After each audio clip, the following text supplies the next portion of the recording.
नमस्कार.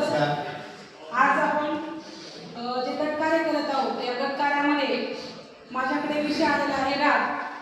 आता राग म्हटल्यानंतर सुरुवातच जर रागाने केली तर मुलांना, आता माझ्याकडे तसं पहिलीचा वर्ग आहे आणि पहिलीचाच विषय मी घेतलेला आहे. तर मुलांना राग कधी येतो?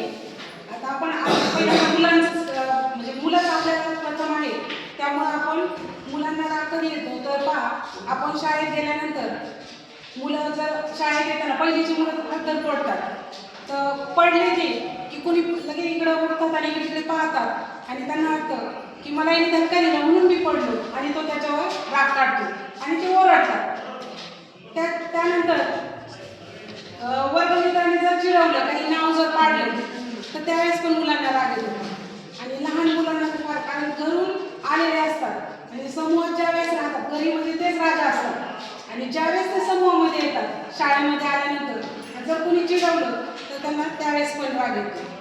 त्यानंतर आता बऱ्याच ठिकाणी गाड्या आहेत जायला, तर गाडीला जर उशीर झाला शाळा सुटल्यानंतर त्यावेळेस पण मुलांना राग येतो, कारण त्यांना सवय काय असते की पप्पा मम्मी आपले लगेच शाळा सुटली राहत पाहिजे, मग त्यावेळेस पण त्यांना काय होतं, राग येतो. आणि त्यानंतर सर्वात महत्त्वाचं म्हणजे घरी गेल्याबरोबर जर घराला जर कुलूप असतं तर त्यावेळेस पण विद्यार्थ्यांना राग येतो. आता हे झालं विद्यार्थ्यांच्या बाबतीत. मग यावेळेस आपण म्हणजे अशा वेळेस काय केलं पाहिजे तर त्याच्यावर उपाय आपण म्हणतो. तर विद्यार्थ्यांना जर ओरडत असतील तर आपण शिक्षकांनी थोडं त्यांना शांत बसवलं पाहिजे, की त्यांना म्हणजे जे आपण म्हणतो की नाही त्याने धक्का दिला असेल, धक्का नाही दिला त्याने तुला, तसंच चालता चालता तुला लागला असेल, म्हणजे पहिला जो आपण सांगितलं की तू पडल्यावर त्याला राग आला ते, आणि त्यानंतर त्यांच्यामध्ये मारामारी करतात ते विद्यार्थी, त्यावेळेस मग ते नाव पाडतात. तर मग त्यावेळेस त्याला समजून आपण सांगायचं की त्यांनी मारलं तर त्यांनी तुझ्याकडून काहीतरी चुकलं असेल, म्हणजे त्याला त्यावेळेस त्याची चूक सुद्धा आपण दाखवून द्यायची. आणि ते ज्यावेळेस जोरात ओरडतात, एकमेकाशी भांडतात, त्यावेळेस पण आपण जसं आपल्याला मूल्यवर्धनमध्ये शिकवलंय की गट करायचे. मग आपण शाळेत प्रत्येकाच्या शाळेमध्ये गट वगैरे असतातच. मग जो गटप्रमुख आहे, आता आपल्याला थोडासा उशीर झाला, आपण वर्गात सुद्धा जेवायला गेलो, त्यावेळेस जर त्यांची भांडणं झाली तर त्यावेळेस आपण त्या गटप्रमुखाला सांगायचंय की तू त्यांचा वाट मिटवायचा, जास्त गोंधळ होऊ द्यायचा नाही. आणि वर्गामध्ये शक्यतो, आता माझ्या वर्गामध्ये मी दुपारच्या सुट्टीत जर जेवायला गेले तर माझ्याकडे पहिली आणि चौथीचं वर्ग आहे. तुम्ही चौथीच्या मुलांना असे विभागून दिलेत मुलं, कारण निम्मे मुलं एका गटप्रमुखाला, जे हुशार मुलं आहेत ते, आणि त्यांना सांगितले की 2 वेळ येते, पुढं आणि एक पाठीमागच्या साईडला. मग पुढच्यानी काय करायचे, शब्द घ्यायचे त्याच्या गटामध्ये, आणि मागच्या फळ्यावर काय सांगायचं, गणित कर. आणि मग आपण येईपर्यंत ते मुलं तर म्हणतात आणि गोंधळ होत नाही, विद्यार्थ्यांचं राग पण त्या ठिकाणी जर कुणी असेल तर त्यांचं म्हणजे भांडणं वगैरे होत नाही. आता सगळ्यात महत्त्वाचं, आता आपण हे झालं विद्यार्थ्यांच्या बाबतीत, पण आता आपल्याला पण राग येतो की नाही चौसाटर मॅडम? मग राग आल्यावर तुम्ही काय करता सांगा बरं? आपण रागवणारच नाही मुलांना, आपला राग व्यक्त होतो. नाही, हे झालं ते समजा आपलं, मग तो शांत होण्यासाठी काय करतात? मारतो. कारण विद्यार्थ्यांनी आपल्याला अभ्यास जरी करून नाही आला, आपण एवढं तळमळीने शिकवत असतो त्यांना, आणि विद्यार्थी मेन म्हणजे अभ्यास केला नाही तर आपल्याला मग आपण त्यावेळेस काय करतात? शांत राहून कसं जाऊन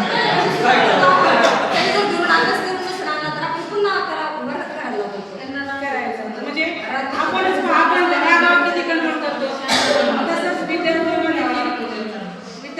पण आपण रागावर कंट्रोल करण्यासाठी त्यांना त्याचं महत्त्व पडू द्यायचं की भांडणं करून काही होत नाही. प्रेमाने जेवढ्या गोष्टी आपल्याला मिटवता येतात तेवढं भांडणं करून काय होतं, उलटं भांडण केल्यानंतर तो वाद वाढत जातो, समोरच्याला टेन्शन आणि आपल्याला टेन्शन. आता आपण मोठ येतो आपण, तर आपलंच पहा, जर वाद केला, घरी असू, दारी असू, कुठेही असू, तर ते समोरच्याला टेन्शन होतं आणि आपल्याला टेन्शन. राईट. त्याच्यामुळं सगळ्यात महत्त्वाचं म्हणजे राग आल्यानंतर उलटे 100 पासून अंक मोजायचे. 10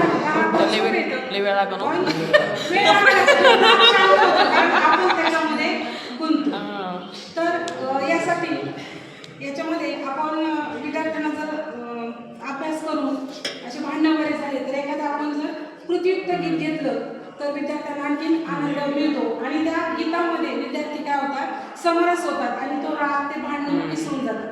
त्यासाठी आपण एक छोटस अंगण अंगण अंगण, आता याच्यासाठी गोल राऊंड करायचा आणि त्या गोलामध्ये पूर्ण विद्यार्थी असे हे करायचे, म्हणजे ते बरोबर असं राग विसरून जातात बा. अंगण अंगण अंगण अंगणात झाड अंगण अंगण अंगण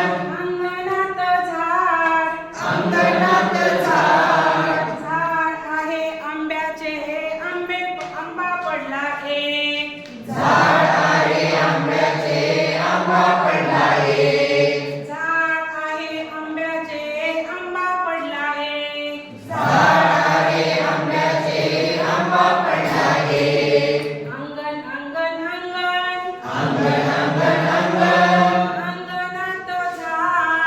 अंगणात झाड झाड आहे आंब्याचे आंबे पडले दोन झाड आहे आंब्याचे आंबे पडले दोन एक दोन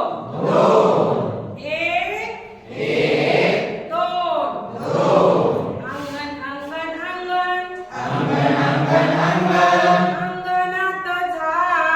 अंगणात झाड आहे आंब्याचे आंबे पडले तीन झाड आहे आंब्याचे आंबे पडले तीन.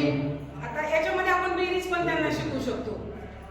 एक दोन तीन दोन आणि एक मिळून होतात तीन दोन आणि एक मिळून होतात तीन दोन आणि एक मिळून होतात तीन दोन आणि एक मिळून होतात तीन. अंगण अंगण अंगण अंगणात झाड अंगण अंगणात झाड. आपण 10 पर्यंत त्यांना पुढं जेवढे आपल्याला खूप छान. घ्यायचे तेवढे आपण व्हेरी नाईस, व्हेरी नाईस.